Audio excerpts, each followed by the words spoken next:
Je m'appelle David Malone. J'ai le privilège d'être président du CRDI. Vous aurez vu qu'il y a une traduction simultanée, mais pour vos questions, si vous préférez les poser en français, n'hésitez pas et je traduirai au besoin. Donc, le français est tout à fait le bienvenu dans cette séance. Welcome. Bienvenue, je m'appelle David Malone. J'ai le grand plaisir d'être le président du Centre de recherche pour le développement.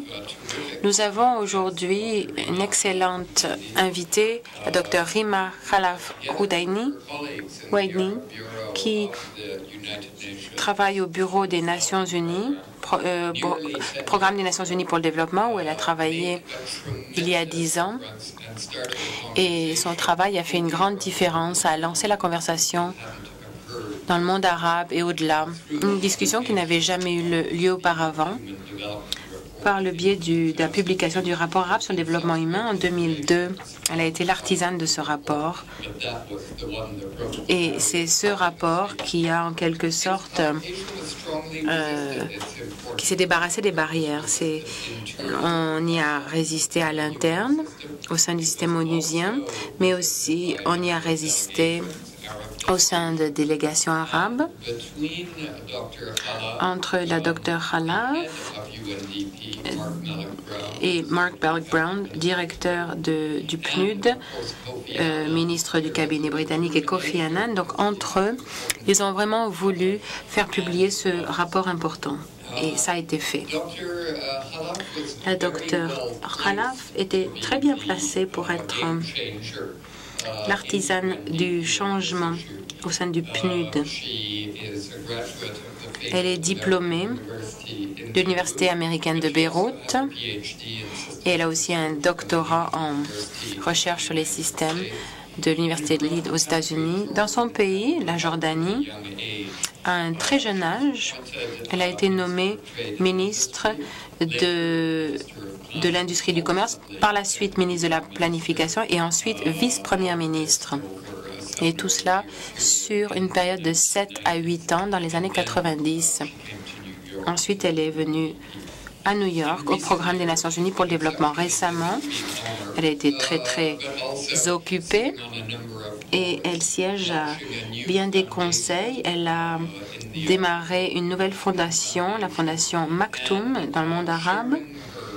Et elle va nous faire part de ce qu'elle pense du monde arabe.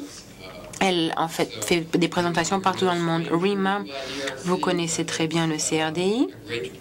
Et c'est un grand privilège que de vous avoir parmi nous aujourd'hui dans le cadre de notre cycle conférencier de prestige à l'occasion du 40e anniversaire. Nous avons voulu inviter des personnes exceptionnelles de différentes régions du monde dans lesquelles le CRDI travaille pour parler de sujets pertinents pour le monde du développement international. Et votre sujet l'est tout à fait. Donc, je vous cède la parole et bienvenue.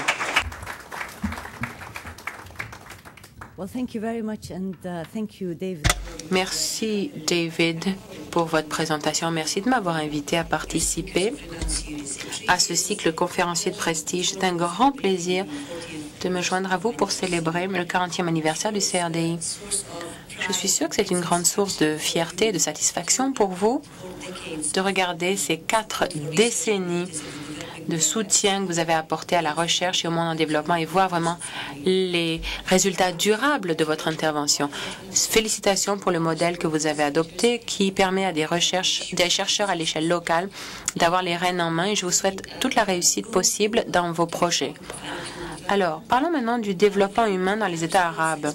Le développement dans les États arabes a fait l'objet de volumes et de volumes de publications par des érudits en Orient et en Occident. Ils ont tous abordé, ou pour la plupart ont abordé cela sous l'angle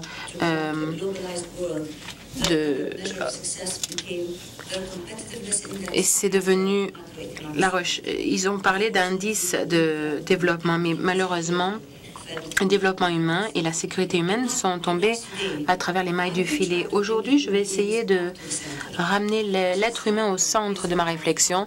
J'aimerais dire que, bon, le monde arabe s'est développé au cours des dernières décennies et adopte de plus en plus une perspective humaine.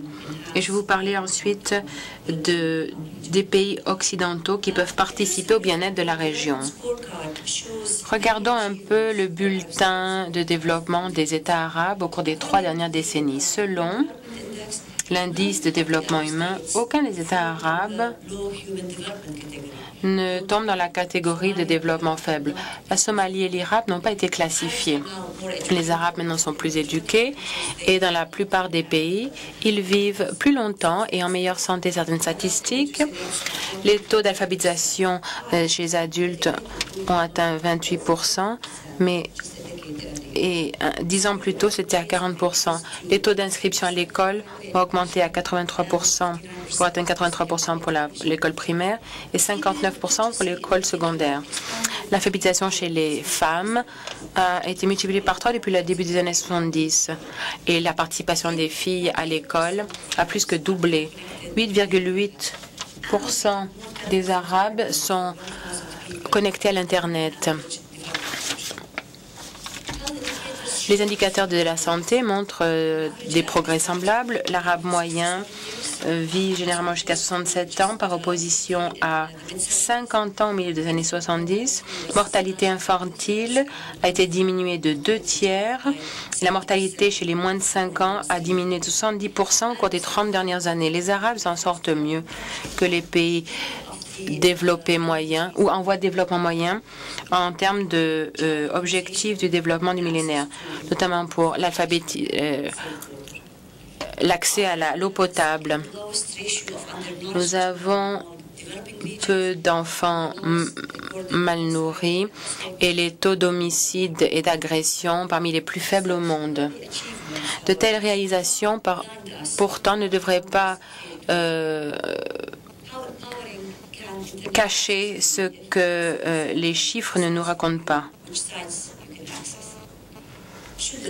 Si une femme au Darfour a vu son espérance de vie augmenter de 10 ans, tandis qu'elle risque d'être déplacée et violée. Le taux de criminalité faible, c'est peu comparé à ceux qui ont perdu la vie à cause de dispositifs explosifs des terroristes. Le développement humain, ce n'est pas juste une question d'éducation, de santé et de revenus. Il s'agit de gens qui vivent une vie pleine de sens et productive, la capacité de choisir et d'atteindre leurs objectifs. C'est une question de liberté, être libre de la peur et de la faim. Il s'agit de la dignité et de la sécurité humaine en bout de ligne. C'est ce que les États arabes ont le moins réalisé, en fait. Aujourd'hui, les Arabes ont moins de liberté que la plupart des peuples dans le monde. Dans la plupart des pays arabes, la liberté d'expression et d'association sont opprimées et au mieux restreintes. Les organismes de la société civile sont assiégés et très peu de parlements sont représentatifs ou indépendants. Notre région n'a pas les attributs de société ouverte, comme par exemple le respect des droits de la personne, la responsabilité de l'autorité de l'exécutif, des tribunaux vraiment indépendants. C'est une région où les citoyens sont encore des sujets, les gens n'ont pas encore leur mot à dire pour les décisions qui affectent leur vie et où le transfert pacifiste du pouvoir est une exception et non pas la règle. Cet État a eu un impact négatif sur le développement et le bien-être de la personne. Le déficit démocratique affecte les structures économiques et leur capacité à augmenter les normes de vie. L'affectation de fonds publics dépend du dirigeant ou de l'élite. L'ostentation prend le pas sur les besoins des gens. On dépense dans le luxe alors que le citoyen moyen ne peut pas en bénéficier. Ainsi, l'efficacité des investissements se détériore. Entre 1975 et 1998, les États arabes ont dépensé en moyenne 25% de leurs revenus sur les investissements en capitaux. Pourtant, les pays arabes sont moins industrialisés aujourd'hui qu'il y a 40 ans. Si ça avait été bien planifié ou élargi, les États arabes auraient pu faire d'énormes progrès pour lutter contre les deux problèmes qui sont le chômage et la pauvreté, les deux problèmes grandissants. Dans les années 80, la moyenne pondérée de chômage dans 6 États arabes représentait 50% de la population active, ou pour 50% était de 10,6%. Plusieurs trilliards de dollars investis, mais ça a augmenté à 15,5% et ça, c'est avant la crise financière. Les jeunes et les femmes sont les plus frappés. Selon une étude de la Ligue des États arabes et du PNUD qui date de 2008, 50 millions de nouveaux emplois devront être créés d'ici 2020 pour donner des emplois aux nouveaux arrivants dans la population active et aux chômeurs. La pauvreté augmente également en dépit des programmes de réforme économique et des efforts du gouvernement pour lutter contre la pauvreté. En 2005, le pourcentage de personnes qui vivaient en dessous du seuil le plus bas de pauvreté a atteint 18,4% dans 9 pays qui n'exportent pas du pétrole. C'est très alarmant pour les pays moins développés puisque une personne sur 3 souffre de pauvreté abjecte. L'absence de gouvernance démocratique a aussi eu une influence négative sur la concurrence, la compétitivité. Le manque de transparence et de reddition de comptes inévitablement mène à la corruption. Cela diminue l'incitatif à innover et améliorer les processus de production. Pourquoi dépenser des ressources pour accroître le rendement et l'efficacité si, pour obtenir un contrat, il suffit d'avoir accès au pouvoir plutôt qu'à un meilleur produit? Les pressions compétitives disparaissent et l'innovation et la modernisation deviennent marginales. Dans de telles structures, le progrès et l'équité sont sacrifiés et la pauvreté pourrait être endiguée, surtout dans les pays arabes riches.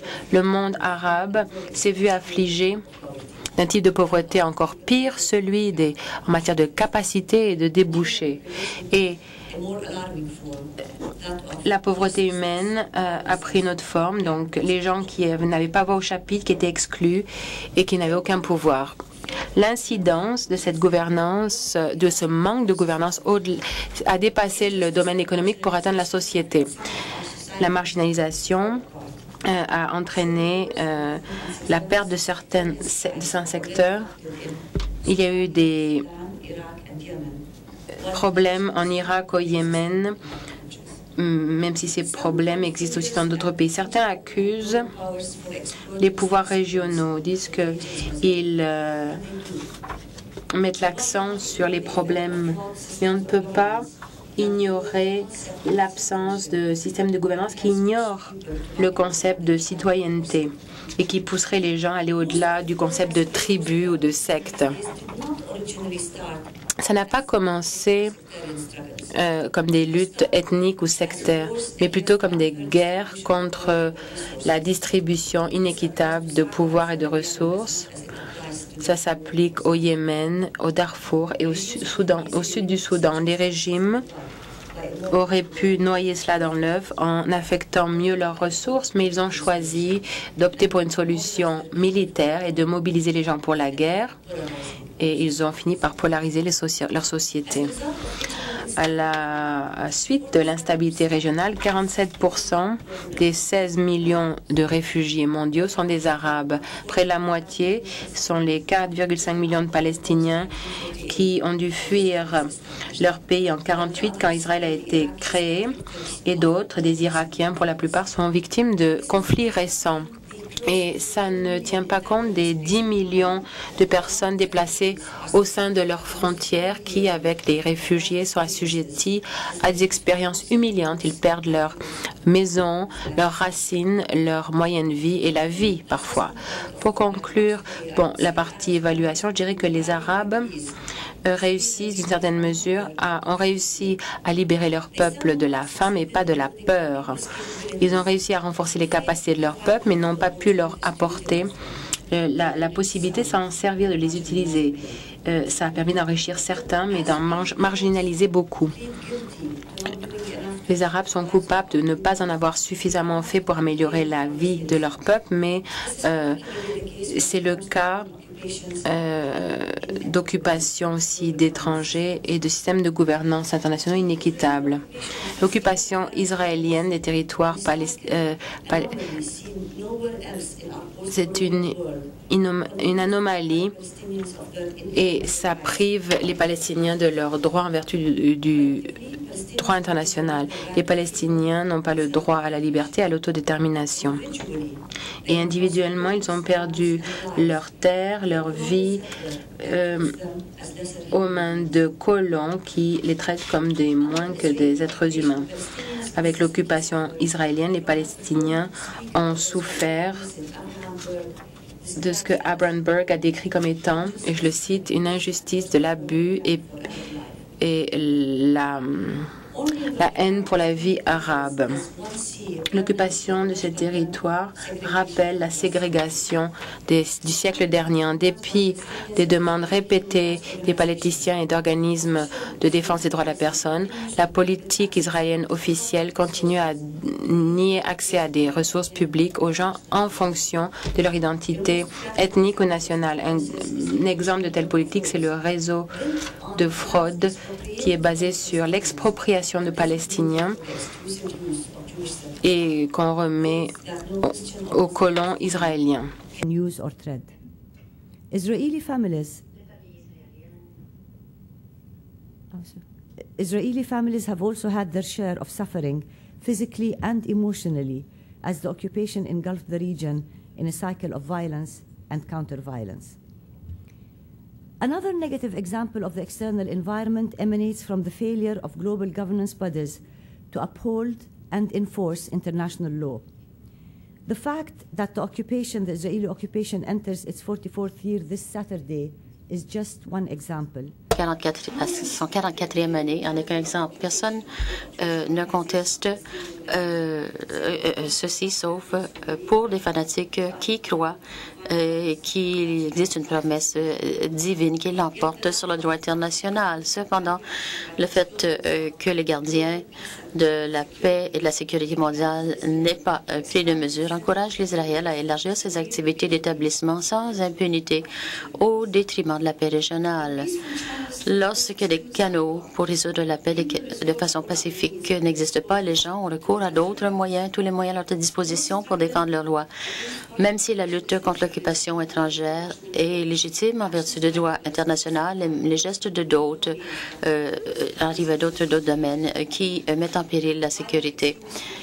L'extrémisme violent aujourd'hui menace non seulement la vie de nos citoyens et leur sécurité, mais également ils sont déterminés à reculer face à la réforme et on veut un monde de civilisation avec le reste du monde. L'extrémisme n'est pas particulier aux Arabes et aux musulmans ou à une seule religion. Lorsque Rabbin Abadja Youssef de l'Israël a parlé de la dévastation causée par l'ouragan Harika. Il a blâmé les victimes même victimes de leur souffrance. Et je cite, il y a des Noirs de l'autre côté. Est-ce qu'ils étudient la Torah? On va leur donner un tsunami et qu'ils sombrent. Fin de la citation.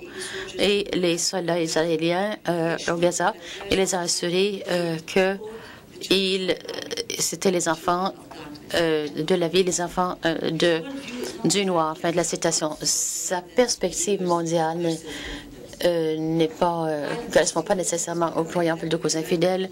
La violence existe dans l'humanité en général. La première chose à faire pour lutter contre ça est de faire face au fanaticisme au sein de nos propres sociétés. Jusqu'à présent, la plupart d'entre nous voyons seulement l'extrémisme ailleurs, à l'extérieur du pays. Mesdames et messieurs, un verre d'eau, s'il vous plaît.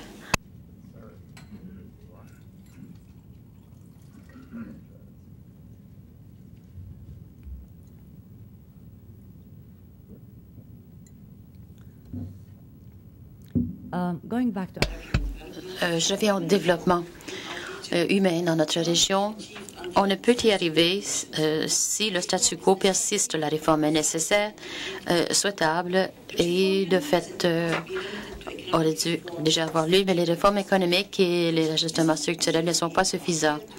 Ils n'ont pas porté fruit en l'absence de bonne gouvernance. Pour en arriver à un niveau de développement humain élevé est nécessaire pour un système politique stable en fonction de participation populaire et le plein respect des droits et des libertés, ce qui exige le développement de toutes les institutions démocratiques à partir d'un exécutif transparent à un système judiciaire indépendant et efficace. Les réformes partielles ne sont pas une option. Maintenir la primauté du droit ne sera pas utile si la loi n'est pas juste, ne protège pas les droits et les libertés et ne s'applique pas à tous et à chacun. Et de fait, les réformes constitutionnelles pourraient mener à une marginalisation plus sévère de segments de la population à l'absence de participation publique réelle. Les réformes doivent aussi englober toutes les sections de la société, y compris l'État, la société civile et le secteur privé, et pourraient profiter de soutien technique et politique des établissements régionaux et internationaux. Les pays de l'Occident peuvent jouer un rôle si on a des stratégies de soutien, et s'il y a une volonté politique pour adapter ce soutien. L'Ouest occidental aide la cause de la réforme dans les États arabes par le biais de deux canaux très importants, les ONG globaux et les instituts de réflexion occidentaux. Les ONG, surtout les ONG qui se préoccupent des droits de la personne, mettent en lumière plusieurs des violations des droits de la personne dans notre région. Des percées dans les domaines de l'information et de la technologie aident à distribuer presque instantanément de tels renseignements tels que des ONG, tels que Human Rights Watch ou Transparence internationale. Les détentions illégales, la torture en prison, la violence contre les manifestants, les journalistes qui disparaissent ou les élus corrompus ne font pas seulement l'objet de rumeurs ou de communiqués interdits, mais sont des faits qui sont documentés. En mettant en lumière ces abus, les ONG offrent non seulement de l'information, mais de la protection également, même si cette protection est limitée aux militants des droits de la personne, en sachant qu'ils ne pourront pas en prison sans que personne ne remarque. Ça donne un regain d'énergie aux militants. Les instituts de réflexion, par contre, vont de pair avec le travail des ONG par le biais de la recherche et programmes d'éducation publique. Un exemple de ce institut est le Carnegie Endowment for International Peace, qui donne une analyse de politique sur le conflit israélo-arabe et réformes politiques et démocratisation dans les États arabes. Avec un centre à Beyrouth, il y a un avantage supplémentaire. Ce centre est informé continuellement par des connaissances qui viennent de la région. Réforme arabe est publiée en anglais et en arabe et explore et analyse des dossiers qui ont une incidence sur la réforme et donne des recommandations sur des politiques qui ont le potentiel de toucher la prise de décision dans la région et dans plusieurs pays occidentaux. Et qu'en est-il de l'Ouest officiel? Est-ce que l'Ouest s'intéresse à appuyer la démocratie dans les États arabes? Que peut-elle faire? D'abord, appuyer la bonne gouvernance et la démocratie dans les États arabes est plus uniforme avec les valeurs occidentales, les principes et les idées que la consolidation du despotisme. Mais la politique étrangère ne s'agit pas tellement de valeurs, mais des intérêts également. Et là, c'est plutôt flou. Il y a peu de politiciens qui se prononceraient ouvertement pour appuyer la démocratisation dans les États arabes. La démocratie est perçue comme étant une menace aux objectifs de liberté, la stabilité de la région, le libre cours du pétrole. Et de plus, ceux qui sont contre font valoir qu'appuyer la démocratie peut avoir des effets qu'on ne souhaite pas, puisque des questions de sécurité sont essentielles. Il y en a d'autres qui se demandent si le processus démocratique sont tels que Hamas, Hezbollah ou les frères musulmans accèdent au pouvoir. Alors, je ne suis pas d'accord avec certains de ces arguments. En premier lieu, cet argument que la démocratie peut mener la stabilité est problématique, selon moi, et part du principe que la région est stable telle qu'elle et qu'il existe une contradiction inhérente entre la stabilité et la bonne gouvernance. Les deux arguments ne peuvent être prouvés. À court terme, la dynamique régionale actuelle indique qu'un état de l'équilibre qui semble exister n'est pas stable. À moyen et à long terme, la stabilité serait protégée et non pas minée par la bonne gouvernance. En deuxième lieu, il y a la question de l'Israël. On suppose que la démocratie dans les États arabes ira à l'encontre des intérêts occidentaux visant à protéger la sécurité de l'Israël et à aller chercher la coopération des régimes arabes à cet égard. Qu'il y ait un élément de vérité ou non, eh bien, cela dépend de la façon dont on définit la sécurité de l'Israël. Si cela signifie protéger la continuation d'une politique coloniale et expansionniste, alors l'hypothèse est juste. Il n'y a pas de gouvernement arabe qui représente la volonté du peuple qui ne serait en mesure de justifier une normalisation avec l'Israël tant et aussi longtemps que l'occupation de la Palestine et des territoires. Mais si le conflit est réglé par le biais de la légitimité internationale, les régimes arabes sont en mesure d'assurer la sécurité de leur peuple ainsi que la sécurité de l'Israël et de protéger le nouvel ordre régional. En troisième lieu, il y a la question du pétrole. La contradiction avec les intérêts occidentaux est évidente durant la guerre froide ou lorsqu'il y a eu des ententes sur des concessions qui ne tenaient pas compte des intérêts du peuple. Mais ce n'est plus le cas. Il s'agit plutôt du libre échange du pétrole à des prix raisonnables. De tels intérêts peuvent être protégés davantage par une stabilité régionale que par des gouvernements qui ne sont pas démocratiques.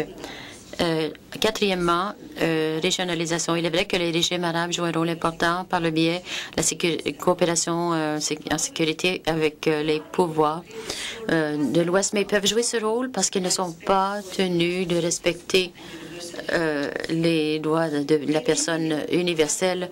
Ils peuvent donner à leurs partenaires occidentaux l'information utile par le biais de la torture et de traitements inhumains des détenus. Cependant, ces moyens qui peuvent ou non mener à l'assassinat de suspects causent davantage de colère et d'aliénation. Il va sans dire qu'à moyen terme, les régimes démocratiques sont plus en mesure de lutter contre l'extrémisme violent que ceux des despotes parce qu'ils représentent tout simplement la volonté du peuple élu, des régimes élus démocratiquement, qui est une motivation pour la société en général de défendre sa stabilité et de lutter contre ceux qui veulent anéantir leur choix démocratique. Enfin, qui va remporter les élections si de telles élections ont lieu?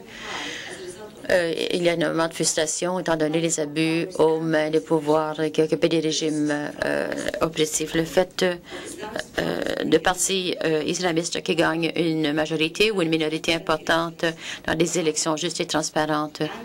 La colère, il y a certains électeurs qui choisiront des leaders qui sont perçus comme étant prêts à contester. Ils vont voter pour les Hezbollah et les Hamas du monde arabe. Il y a 4 régions qui donnent un avantage à de tels partis. D'abord, c'est qu'à l'heure actuelle, il n'y en a pas d'autres. Les régimes ont éliminé la dissension et formé la création de partis politiques qui les opposeraient à long terme.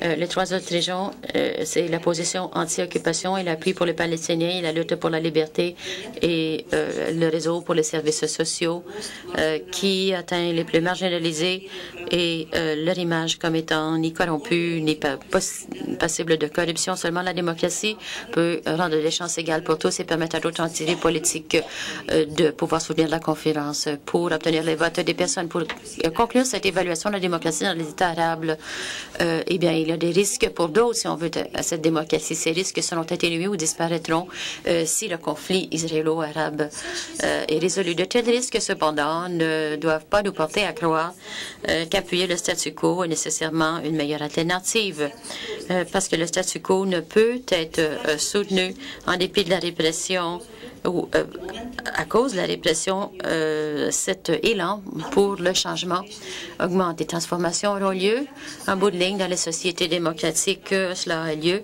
au scrutin.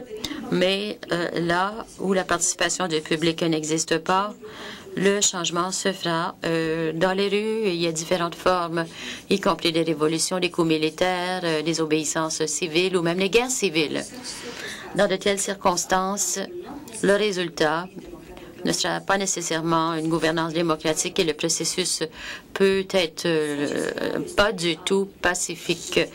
Il est dans l'intérêt de tout le monde, y compris les dirigeants arabes et les alliés de l'Occident, d'augmenter les chances de résultats démocratiques et de processus pacifique plutôt que violent. Que peut faire le reste du monde, donc?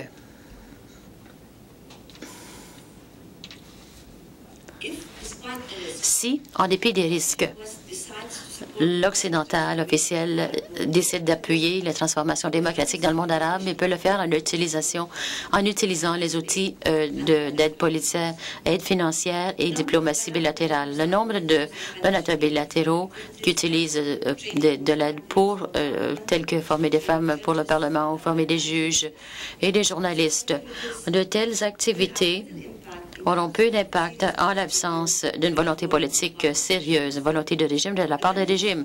Les avantages, la formation des femmes, des candidats peuvent être d'une valeur limitée alors que les élections sont truquées.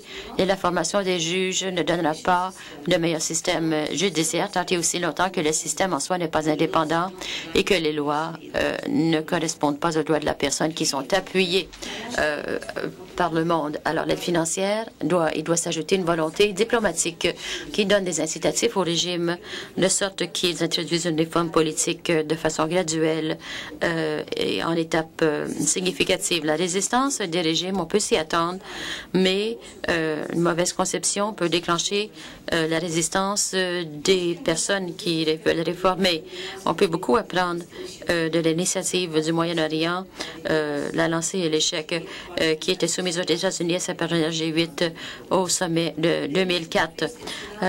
Il y avait un tsunami de réjection de la part des réformistes dans la région et on a laissé tomber 2 mois après qu'on l'avait publié dans les journaux arabes. Alors, cette initiative qui devait être appuyée, il est bien difficile d'expliquer la réaction brutale que cela a suscité en tenant compte du rapport sur le développement arabe. L'initiative a identifié 3 domaines prioritaires, puis l'appui du G8, la promotion de la démocratie, de la bonne gouvernance, des sociétés de savoir et élargir les occasions économiques. Mais lorsque ça limitait la portée des mauvais actes, ça l'a perpétré ce qui était par les régimes arabes qui n'a pas tenu compte des violations contre les droits de la personne de la Palestine par l'Israël. Ça a unifié 2 partis qui étaient autrefois l'un contre l'autre. La leçon la plus importante que l'on peut tirer de cette épopée d'initiative du Moyen-Orient et l'expérience de la dernière décennie est d'abord que tous les abus doivent être des légitimités. On ne doit pas accorder de permission, cibler les violations par le régime arabe tels que les motifs de toute initiative sera remise en question.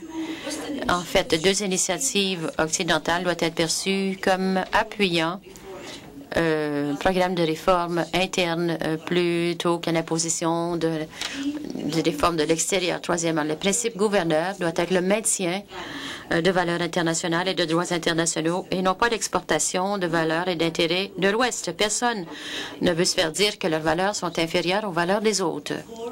En 4e lieu, appuyer les réformes et les transformations démocratiques dans les pays arabes doit être perçu comme étant un objectif en soi plutôt qu'un moyen d'arriver à un autre objectif tel que la lutte contre l'extrémisme, même si on s'attend à ce que ce soit l'aboutissement. 5e, si on veut être crédible, c'est toujours préférable de commencer à appuyer le changement démocratique dans des pays qui sont gouvernés par des alliés. Ça semble être manquer de sincérité lorsque on s'attaque aux critiques pour n'avoir pas respecté les droits de la personne. J'en suis au numéro 6.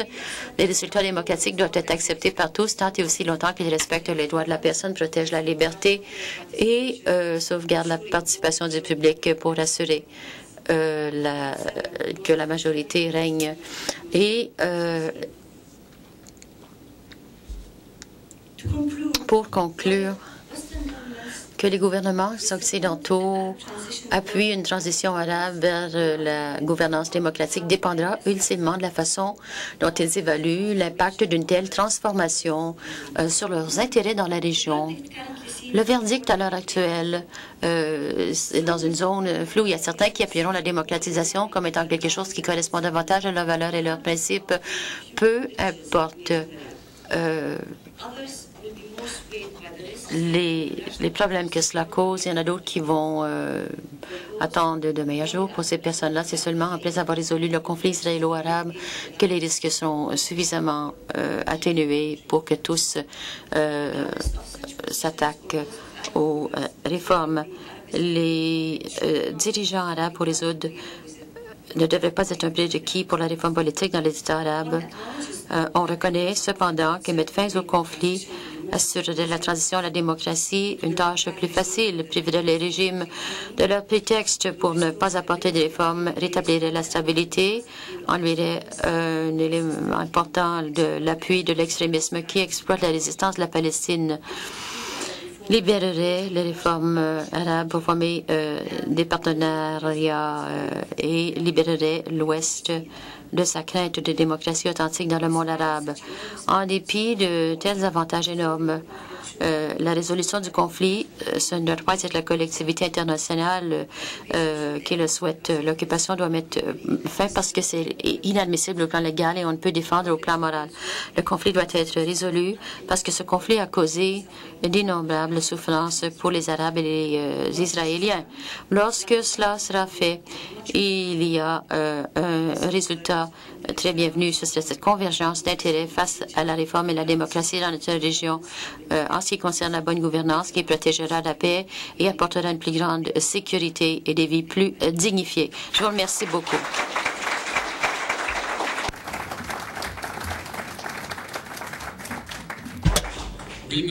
Rima, merci beaucoup.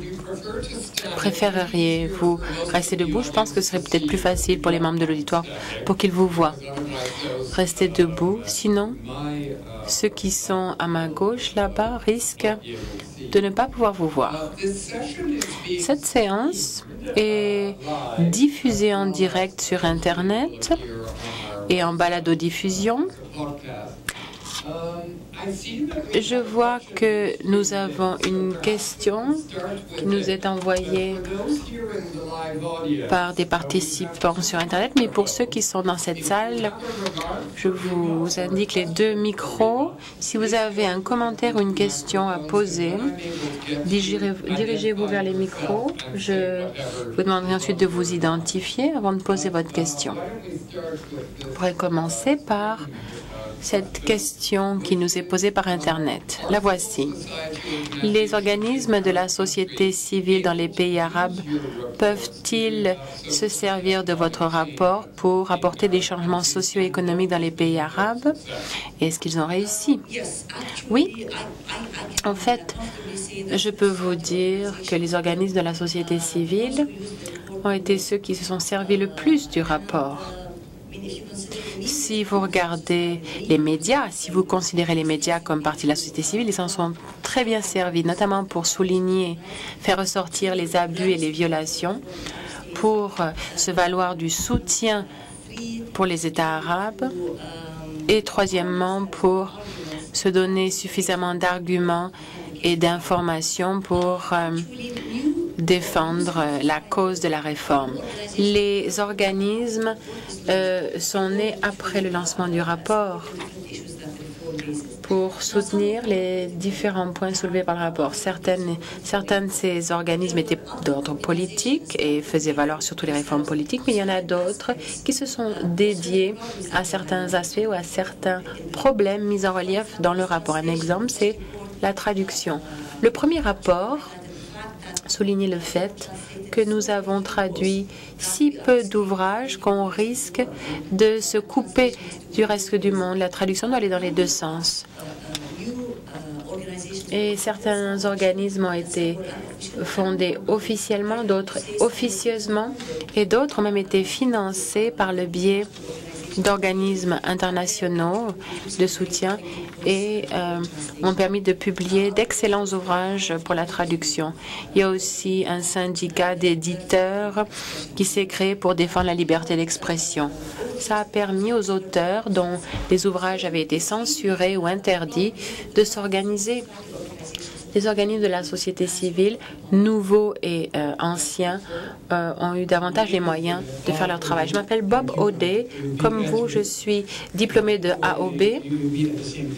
Je crois que nous y avons peut-être même été au même moment. J'ai une question. Étant donné les problèmes financiers dans les pays arabes, bon, les pays donateurs occidentaux et les pays donateurs arabes comme le Koweït, l'OPEC, le Fonds islamique, etc. Ces problèmes financiers ou ces lacunes financières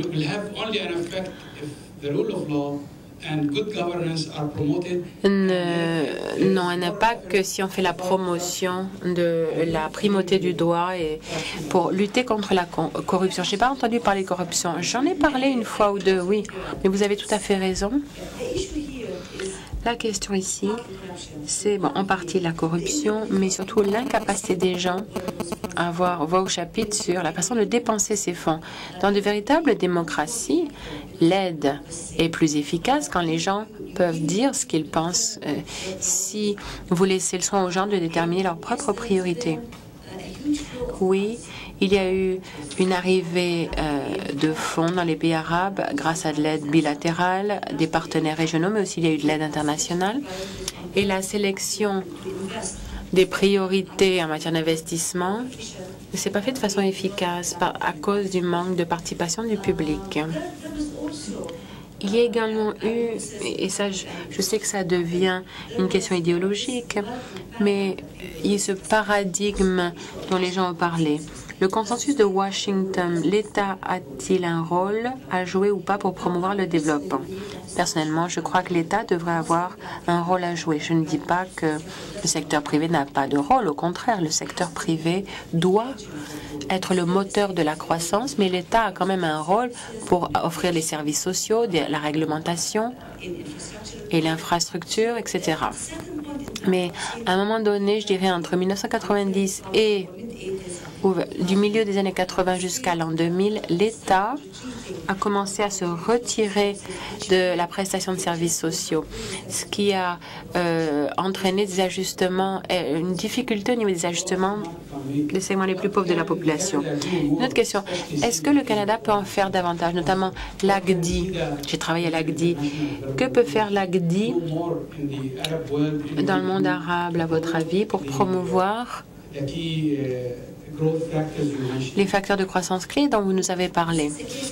En fait, je ne peux pas vraiment répondre à votre question et parler pour tous les pays arabes parce que les situations sont différentes, que vous parliez du Yémen, de la Jordanie, du Maroc ou de l'Égypte.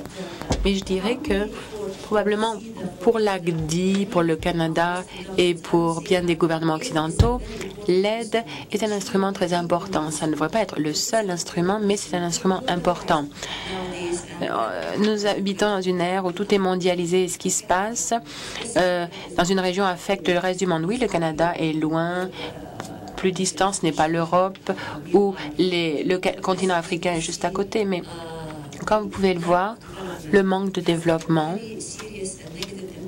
a une incidence négative sur la sécurité humaine et donc sur la stabilité.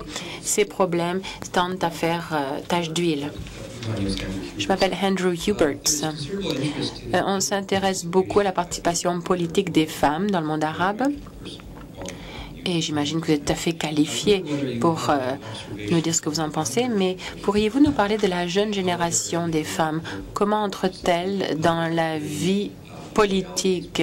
Quelles sont les modalités par le biais d'organisations, d'ONG, de partis politiques? Quels sont les mécanismes pour qu'elles entrent dans la vie politique? Bon, je vais commencer par vous dire qu'il y a... Les gens ont des idées fausses sur les femmes arabes. Bon, nous n'avons pas... Bon, j'imagine que vous, non, mais je vais peut-être préciser certaines choses. Les femmes arabes sont très dynamiques. En dépit du fait qu'elles ont été victimes de discrimination par le passé, c'est pas dans le domaine de l'éducation. Enfin, elles ont été victimes de discrimination dans le monde du travail et de la politique, mais en même temps, tout le monde pensait que les femmes devaient être éduquées et instruites. Donc, leur participation au système de l'éducation, leur pourcentage est très élevé, si vous regardez. Et même souvent, il dépasse celui des hommes dans bien des universités de la région arabe. Mais quand il s'agit du marché du travail ou de la population active, nous avons des incitatifs sociétaux. Les employeurs préfèrent avoir un homme plutôt qu'une femme, même si les gens ont les mêmes qualifications. En politique, c'était encore plus difficile pour les femmes. Et depuis 10 ans, les femmes participent davantage à la vie politique et surtout la jeune génération. Les femmes assument de plus en plus de postes et de responsabilités. Vous verrez un gros changement dans certaines régions. Maintenant, vous avez une ministre du cabinet dans tous les pays, même en Arabie Saoudite. Récemment, nous avons eu la nomination d'une femme comme sous-ministre, et ce qui est vraiment une grande percée. Ils peuvent participer à des conseils locaux, toutes sortes d'institutions, des universités, au poste de présidente d'une université. Donc, on dirait qu'il y a une grande percée de grands progrès qui sont très réconfortants. Pour les jeunes générations, elles sont encore plus dynamiques que ma génération et c'est encore plus prometteur. Elles commencent déjà avec une société où il y a moins de partis pris. Nous, il nous a fallu nous battre à cause des partis pris de la société. Les choses ont changé depuis. Je ne peux pas dire catégoriquement que les choses sont meilleures, que la situation est meilleure, parce que en même temps, certaines forces changent pour le mieux, mais il y a aussi un ressac avec l'émergence de l'extrémisme dans nos régions qui trouve que les femmes n'ont pas de rôle à jouer dans la société, ou en tout cas un rôle déformé. Merci beaucoup pour votre excellente présentation. Je m'appelle Susan Thomas. Je représente la communauté Baha'i du Canada. J'étais très heureuse de lire dans le rapport sur le développement arabe, notamment le lien entre la liberté et le développement humain. Vous avez reconnu la liberté de religion et de croyance, le droit de vouloir changer, de ne pas avoir de religion. Et c'est facile de comprendre pourquoi ce lien existe, parce que la croyance peut éventuellement, les croyances peuvent motiver et déclencher un processus de transformation à l'échelle individuelle et collective, structurelle, pour qu'on puisse avoir le genre de société auquel vous avez fait allusion. Quand j'ai lu ce rapport, je me suis demandé comment ce chapitre avait été reçu. Est-ce que vous avez assisté à des changements, à des mesures qui ont été prises pour discuter davantage de l'importance de la liberté de religion et de croissance pour le développement humain? Ce chapitre ou cette section du rapport, je crois que l'appel qui est lancé vise à respecter les libertés et les identités de tous les groupes d'une société. Un appel qui a été bien reçu. La façon dont nous avons vu les choses se former, c'était donc une citoyenneté égale. On veut lutter pour les droits des citoyens, de chaque citoyen, quelles que soient les croyances, le sexe, etc. Donc c'est comme ça qu'ils ont pu se mobiliser autour de ce concept. Qu'il s'agisse... Bon, est-ce qu'il y a eu des changements positifs? En Irak, les changements ont été négatifs, je dirais. Je crois, enfin c'est pas juste moi, mais tout le monde trouve regrettable le fait qu'on cible les minorités religieuses du pays. Dans d'autres pays, la situation est meilleure. La Jordanie vient d'adopter une nouvelle loi qui maintient certains quotas pour les chrétiens, etc., pour les élections. Donc, ce n'est pas uniforme dans la région, mais la seule chose qui me réconforte, c'est que maintenant, on n'est plus conscient des droits de tout le monde et avec cette loi unifiée. Merci, monsieur. Oui, je m'appelle Omar Wesh. Je suis expert conseil, consultant. Vous avez dit qu'il y a énormément de réfugiés aux frontières. Ils ne sont pas acceptés par le monde arabe et ils sont rejetés aussi par l'Occident. Avez-vous une suggestion? Que suggérez-vous? Quelle solution suggérez-vous? Avez-vous des commentaires là-dessus? Comment pourrions-nous résoudre ce problème? Eh bien, les réfugiés ont des droits en vertu du droit international. Certains réfugiés ne peuvent pas retourner dans leur pays d'origine, comme les Palestiniens, parce que le droit international n'est pas mis en œuvre, n'est pas appliqué. Il n'y a pas de solution. Mais d'autres, comme les Irakiens, ne peuvent pas rentrer pour des raisons de sécurité.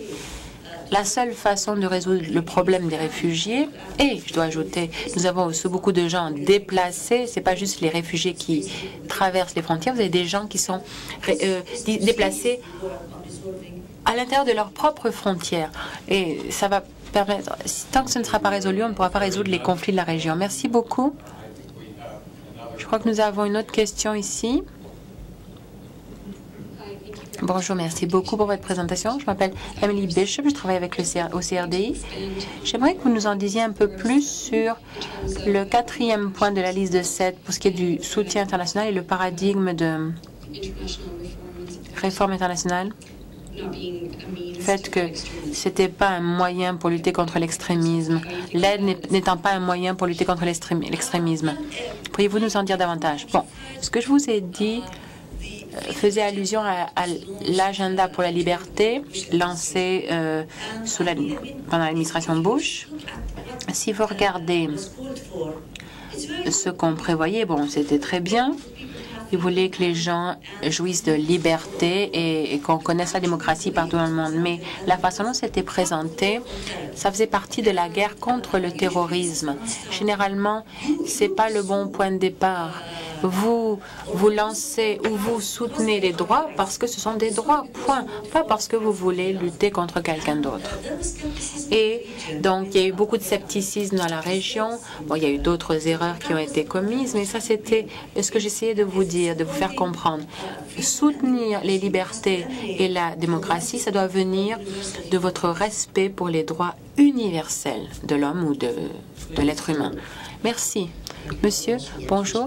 Moi aussi, j'aimerais vous remercier d'être venu au Canada pour vous adresser à nous. Je m'appelle Robert Russell et je voudrais juste savoir ce que vous pensez du secteur des coopérants ou de la coopération qui est si important pour le gouvernement, le Québec, que ce soit pour le domaine de l'agriculture, de la sylviculture ou du monde des coopératives comme des jardins.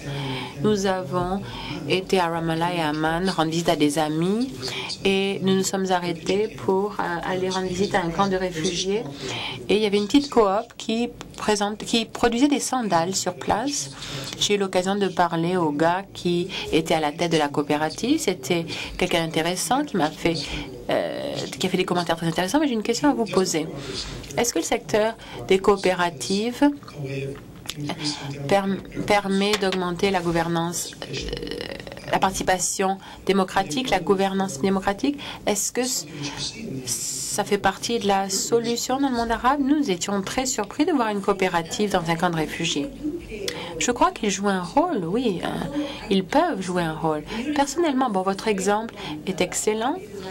J'aime beaucoup ce que vous avez dit sur les coopératives dans ce camp de réfugiés, mais au moins, bon, ceux que je connais, la plupart de leur travail, c'est plus un travail social que politique. Donc, ils ne sont pas très actifs, ils ne sont pas actifs dans le domaine politique pour promouvoir les réformes politiques dont je vous ai parlé. Mais leur rôle est tout aussi important néanmoins parce que tout ne relève pas du domaine politique. La politique, c'est là où il y a le plus de déficit, mais il y a d'autres domaines dans lesquels le secteur des coopératives joue un rôle très important. Une question de ma part, Rima. En fait, on en a parlé un petit peu plus tôt. Il y a eu des changements très profonds dans les médias dans le monde arabe. Il y a 10 à 12 ans de cela, Al Jazeera est né, Al Arabiya aussi, et qui diffusait dans tout le monde arabe. J'ai eu la chance de vivre dans votre pays il y a 25 ans. La moitié des stations radio étaient branchées sur le service arabe de la BBC ou un autre réseau non arabe pour avoir les nouvelles et un peu de variété. Et j'aimerais que vous fassiez des commentaires sur ce nouveau phénomène. Le phénomène pan-arabe, il y a des réseaux mondiaux arabes qui existent aussi. En fait, c'était très important pour les Arabes d'avoir l'occasion de regarder différentes chaînes, différents canaux où il y avait différents points de vue. On était limité avant à la télé officielle, on entendait ce que le ministre de l'Information voulait qu'on sache. C'est pour ça que les gens se tournaient vers la BBC ou vers d'autres médias pour s'informer. L'information brillait par son absence et il n'y avait que juste un seul point de vue et c'était catastrophique comme situation. Maintenant, quand Al Jazeera est arrivée, elle présentait un autre point de vue. Ça a permis, elle recevait des invités allant de l'extrême droite à l'extrême gauche et les gens se sont dit que pour la première fois, ils appréciaient ce droit de connaître. J'étais aux États-Unis quand il y a eu deux guerres, celle de l'Afghanistan et celle de l'occupation en Irak. Et je regardais Al Jazeera et un réseau américain et c'était deux guerres complètement différentes. Ce que je voyais sur Al Jazeera était complètement différent de ce que je voyais sur l'autre. Mais enfin, je me sentais beaucoup plus informée parce que d'autres se limitent à un seul point de vue qui était semblable dans plusieurs réseaux d'information. Mais moi, j'avais l'occasion d'en voir plus d'un. Ce qui était très important, parce que je sais ce que Al Jazeera montre, parce que je le voyais, mais je voyais aussi ce que d'autres réseaux montraient. Et je me suis dit que on pouvait mieux évaluer le problème, la problématique, et se faire sa propre opinion sur les événements qui se déroulaient. Je crois que c'est une grande réalisation. Je ne dis pas que je suis d'accord avec tout ce qu'on voit sur Al Jazeera ou Al Arabiya. Non, on ne regarde pas la télé juste parce qu'on aime ce qu'on nous dit. On regarde la télé pour savoir ce que les autres pensent, ce qu'ils disent et pour connaître les faits. Et ça nous donne une occasion sans précédent. Merci. Il y a deux autres questions, peut-être trois. Et ensuite, je crois que nous mettrons fin à la séance. Emma, vous avez la parole. Merci, Dr. Kalak. Et vous êtes Emma Naughton, je suis au CRDI. Vous avez parlé de la communauté internationale qui doit appuyer un programme pour la réforme politique issue de chez vous. Alors, votre rôle sur les sondages d'opinion publique dans les États arabes, qu'est-ce que ces sondages peuvent-être faire en sorte que les idées des citoyens peuvent faire partie des politiques et quels sont les obstacles en ce moment pour utiliser le sondage d'opinion publique dans le processus politique à l'heure actuelle. Alors, je vous dirais, d'après mon vécu, lorsqu'on travaillait le rapport, on a décidé de procéder à un sondage d'opinion publique dans la plupart des États arabes. Et nous l'avons fait seulement dans 5 États, je crois. Ce n'est pas chose facile. On ne peut pas tout simplement demander aux gens ce qu'ils pensent. C'est difficile. Et dans certains pays, nous avons eu du mal même à distribuer ou à vendre le rapport, même si le rapport avait l'emblème UNDP, PNUD. Alors, quelquefois, c'était impossible de le faire. Et voilà pourquoi plusieurs organisations internationales vous diront que dans 5 pays qui sont soi-disant représentatifs du monde arabe, et dans plusieurs cas, ils vont citer les mêmes pays, ce n'est pas facile. J'aimerais pouvoir faire plus, puisque les sondages limités ont été très révélateurs. Nous ont permis de déterminer quelles étaient les priorités des gens. Et par la suite, nous étions en mesure de nous prononcer avec un certain niveau de certitude par rapport à l'opinion des gens et de leurs priorités. J'aurais aimé le faire plus souvent dans plus de pays arabes, mais malheureusement, c'est limité Nous devons donc nous fier aux chroniqueurs, aux groupes de discussion, aux opinions que les gens expriment sur les médias et où les gens se rencontrent pour dire ce qu'ils pensent. Andrew. Je m'appelle Andrew Robinson. Je suis à la retraite, membre du service étranger. J'ai passé la plupart de ma carrière au Moyen-Orient et lorsque j'étais ambassadeur du Canada en Jordanie. Et je dois dire en premier lieu, Dr. Halaf, à quel point j'ai bien apprécié votre allocution aujourd'hui. Ça a suscité la réflexion. Et j'aimerais aussi féliciter le CRDI. Merci de vous avoir fait venir au Canada. C'est une très bonne contribution à la discussion publique au Canada. Et si vous me permettez, j'ai un petit commentaire à faire et ensuite j'aimerais un éclaircissement. Cela m'a frappé lorsque vous parliez du rôle des gouvernements occidentaux vis-à-vis de la promotion de la démocratie et de la saine gouvernance dans le monde arabe. Vous avez fait une déclaration assez révélatrice. Vous avez dit que vous vouliez faire la promotion du travail avec la société civile et de la primauté du droit en formant des juges, faire la promotion de la reddition de comptes, que ce n'était pas suffisant s'il n'y avait pas dans tout cela un programme par les gouvernements occidentaux visant à appuyer la démocratie dans les pays en soi et les changements démocratiques dans les pays concernés.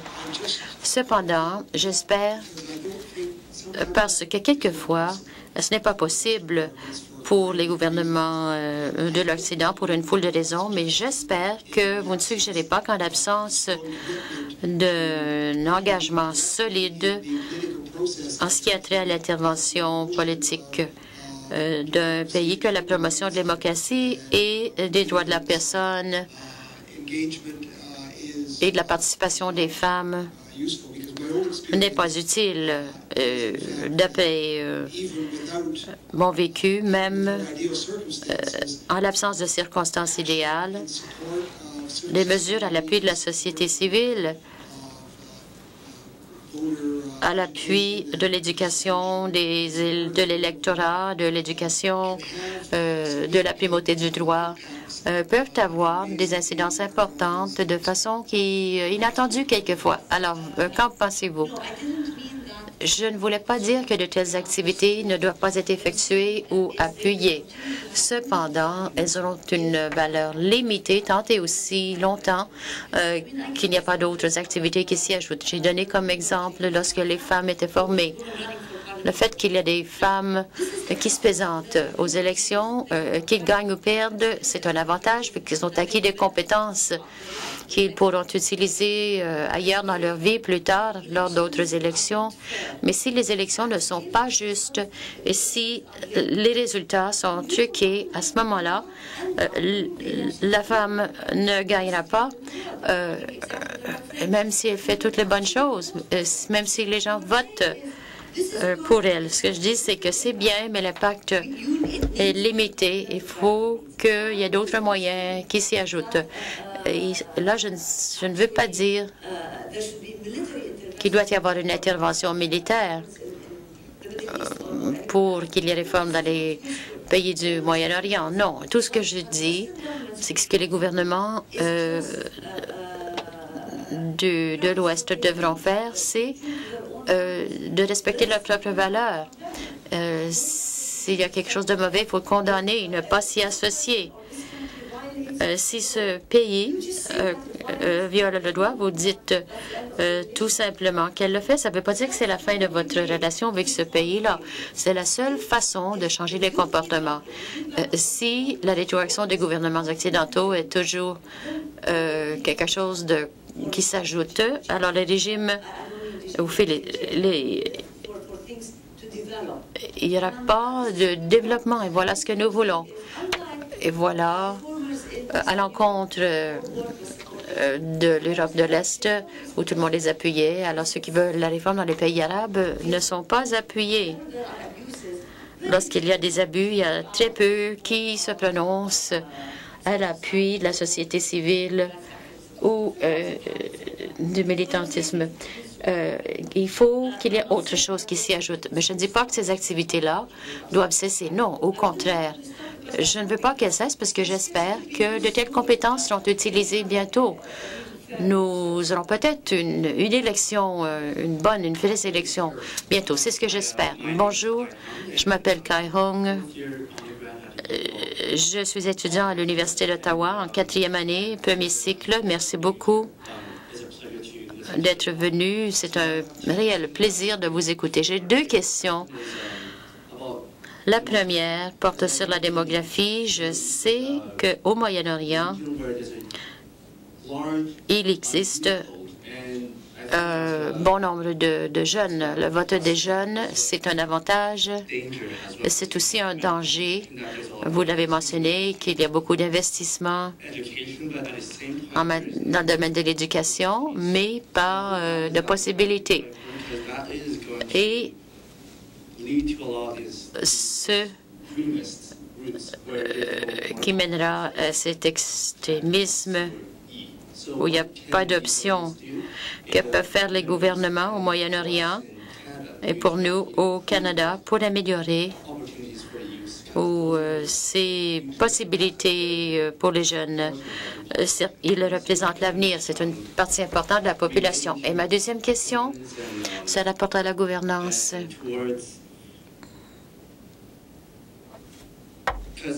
Parce que j'ai remarqué qu'au Moyen-Orient, il y a une résistance à l'interne de la part de l'élite qui résiste au changement. En Arabie saoudite, par exemple, la réforme démocratique se fait difficilement. Ce qui m'inquiète, ce sont des perspectives politiques. Est-ce qu'on peut en faire la promotion? Réforme démocratique et façon de penser pro-élitiste. J'ai un ami d'une université en Arabie saoudite qui m'en a parlé. Il m'a dit que dans sa salle de classe, on enseigne la bigoterie. Ce groupe vaut plus que d'autres.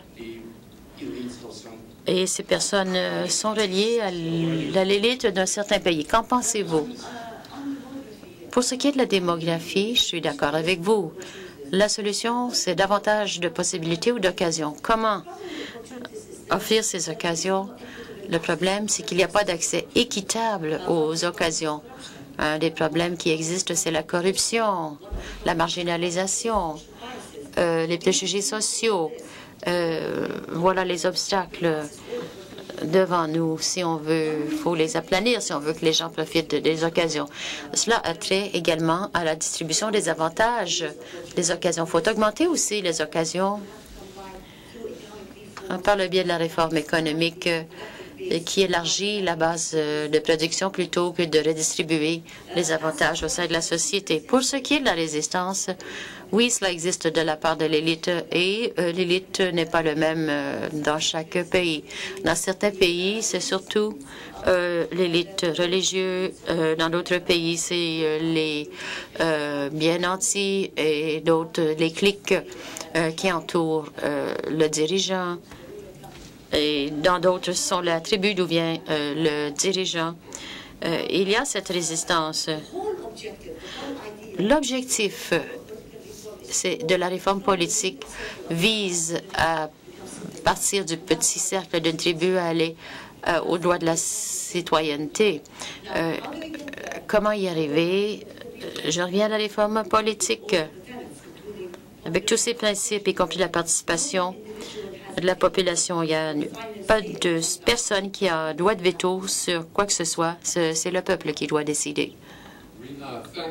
Rima, merci de tout cœur.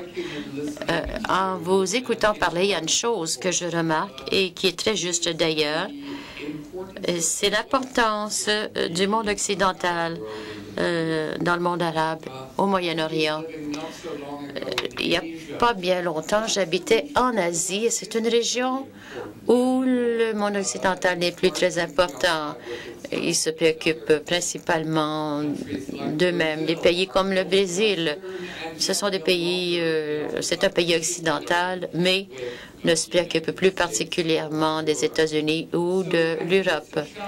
Je crois que c'est un défi pour nous tous de réfléchir à la façon dont l'influence occidentale peut être plus positive, mais peut aussi être moins importante dans l'avenir. Les régions où l'influence occidentale est moindre, ces régions semblent plus heureuses, puisque